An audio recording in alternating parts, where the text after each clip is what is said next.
प्रश्नावली 1B के तीसरे सवाल को लेकर आपके सामने आए हैं। यहाँ पर ये सवाल में पूछा गया है सिद्ध कीजिए कि 3 + 2 करड़ी में 5 एक अपरिमेय संख्या है।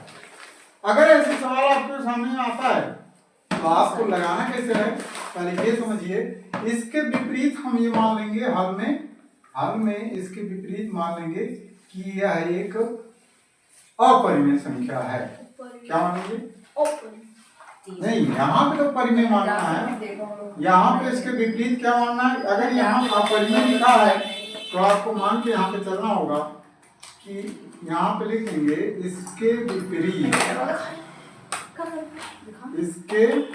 विपरीत हम यह मान लें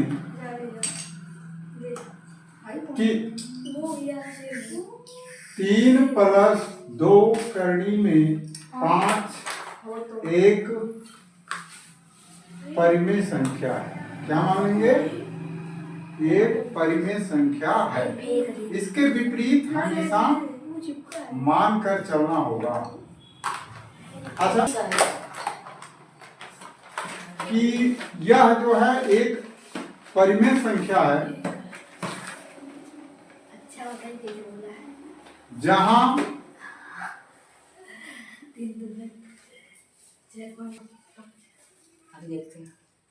जहां सहअभाज्य संख्याएं a तथा b, जहां p क्या होगा, ≠ 0 होंगी।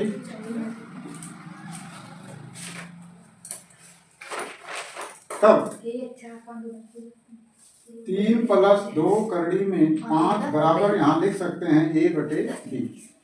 अब यहाँ क्यों लिख सकते हैं? क्योंकि आपने जो माना है विपरीत में माना है और इसको आपने परिमेय संख्या जब मान रखी है तो परिमेय संख्या क्या होती है, a/b के रूप में, और b = ≠0 होता है और ये दोनों ही पूर्णांक होते हैं।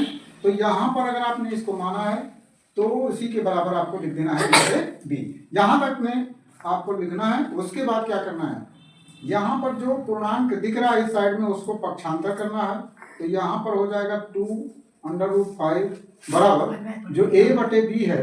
अब इस 3 को उधर ले जाएंगे तो ये हो जाएगा -3 हो जाएगा, प्लस वाला था उधर गया माइनस हो गया।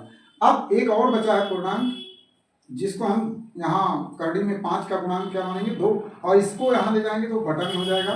तो इसको हम लिख सकते हैं करड़ी में 5 या करके यहाँ पे हम लिख देंगे करड़ी में 5 बटे, तो यहाँ पे हो जाएगा a/b -3 और यहाँ पर इन दोनों के बटा क्या हो जाएगा 2। ठीक है। अब जब बटा के बटा होता है तो इसको हम पलट देते हैं तो क्या हो जाएगा 2/3, या हम लिख सकते हैं करड़ी में 5 बराबर 2 ऊपर जाएगा है ना, 2 ऊपर जाएगा तो यहाँ पे आ जाएगा, यहाँ लिख सकते हैं a/, अब इसको थोड़ा सा यहाँ अगर आपको नहीं समझ में आएगा तो यहाँ पे आप ऐसे कर सकते हैं, जैसे लिखा है a/b और -3। ठीक है। तो यहाँ पे बटे कुछ नहीं है तो ये मान के इसका तिर्यक गुणा करके भी लिख सकते हैं। तो a -3b और बटे क्या हो जाएगा b हो जाएगा कि नहीं, ऐसा आप कर सकते हैं। अगर ऐसे नहीं समझ में आता तो और बढ़िया से थोड़ा समझने का प्रयास कीजिए, ये भी हो जाएगा अगर आप पक्षांतर करके इसको यहाँ पे कर दें। चलो हम क्या करते हैं, इसको यहाँ लाते हैं, इसको उधर ले जाते हैं तो क्या हो सकता है। तो यहाँ पर हम इसको ऐसे भी कर सकते हैं, इनका स्थान परिवर्तन कर दें, इस पूरे हिस्से को इस पक्ष में ले जाएंगे और इस पूरे हिस्से को इस पक्ष में ले आएंगे तो क्या हो जाएगा 3 - a/b हो जाएगा। यहाँ पे आप देखेंगे a-3b लिख दिए, इसका एलसीएम लेकर के, और पूरे के बटा 2 है तो 2 के बटा 1 माना जाता है, ये पलट जाता है।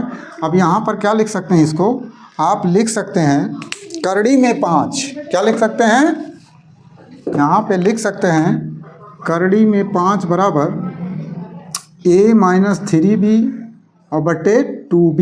क्यों 2b हुआ? क्योंकि जो यहाँ पे 2 था वही इसमें मल्टीप्लाई हो जाता है।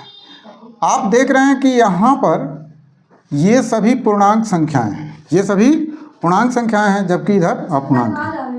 हाँ, तो यहाँ पर हम लिख सकते हैं a माइनस 3b बटे 2b में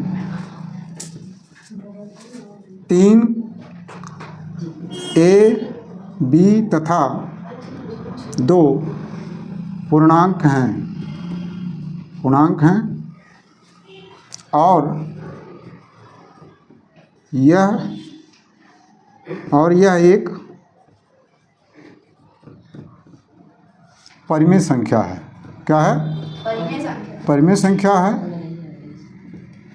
तब करड़ी में 5 भी एक परिमेय संख्या है, जो कि इसका विरोधाभास है, जो कि इसका विरोधाभास है। अतः 3 + 2 करड़ी में 5 एक अपरिमेय संख्या है, एक अपरिमेय संख्या है। यहाँ तक ऐसे लिख देना, आपका आंसर यहाँ पे सिद्ध हो जाएगा। तो इस प्रकार से हम इस प्रकार के सवालों को लगा लेते हैं और बहुत ज़्यादा सोचना समझना नहीं है। एक पक्ष से दूसरे पक्ष में पक्षांतर करना है। अगर एक तरफ परिमेय संख्या आती है, एक तरफ अपरिमेय, तो दोनों तो मैच नहीं करते हैं। और यहाँ पर आप लिख सकते हैं कि यह परिमेय संख्या है और तब करड़ी में 5 भी तो परिमेय होनी चाहिए, लेकिन ऐसा नहीं है, जो कि इसका विरोधाभास है। अतः ये जो 3 + 2 करड़ी में 5 था, यह एक अपरिमेय संख्या